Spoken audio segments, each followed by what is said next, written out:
Salut, moi c'est Charlotte, je suis la directrice d'Estampis Formation, qui est une école d'ébénisterie pour adultes. Ça me fait plaisir de vous présenter notre nouvelle saison de tutos. Comme vous êtes de plus en plus nombreux à vouloir intégrer notre école, je me suis dit que les tutos vidéo pouvaient être l'occasion de vous faire découvrir le métier d'ébéniste en fabriquant des objets par vous-même. Alors je vous dis à tout de suite pour la présentation de l'objet et nos conseils pour le réaliser.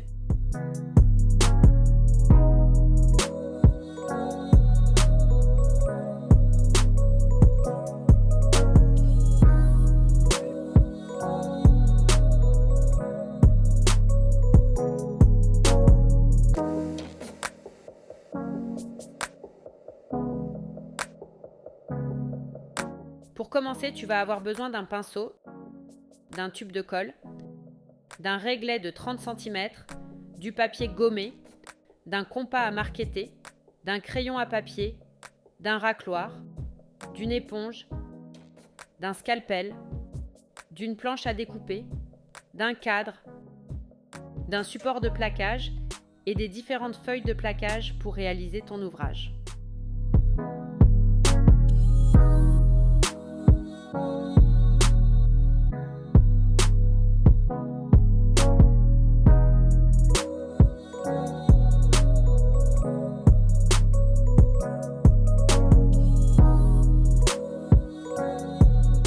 C'est parti pour la création.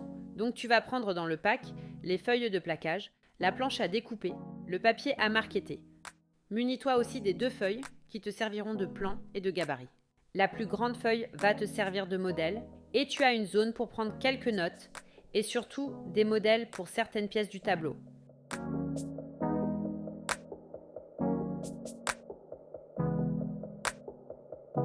La deuxième feuille va te servir de gabarit. Un gabarit en ébénisterie sert à reproduire une forme dans une pièce de bois ou dans une feuille de plaquage qui sert de modèle.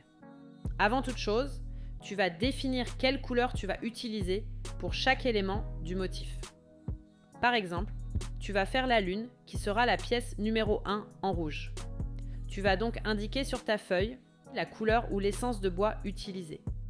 Tu vas aussi donner un numéro de pièce à chaque élément sur chaque feuille de plaquage. Et tu vas reporter les numéros des pièces sur ta feuille de référence. Le motif regroupe plusieurs pièces. Cette méthode permet de ne pas se perdre. Il est important d'être bien méthodique afin de gagner en précision.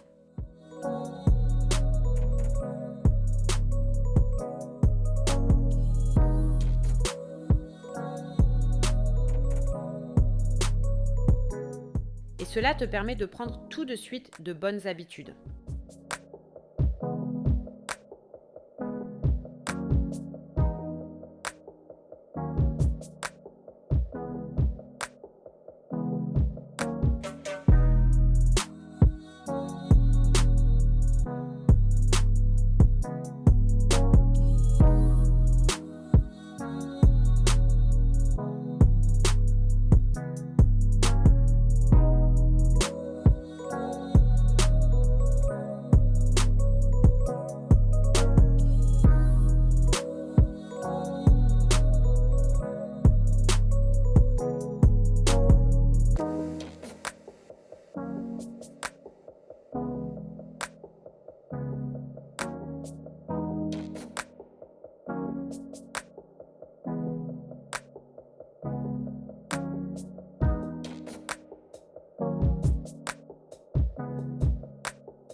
Une fois l'opération finie, tu vas commencer ton motif.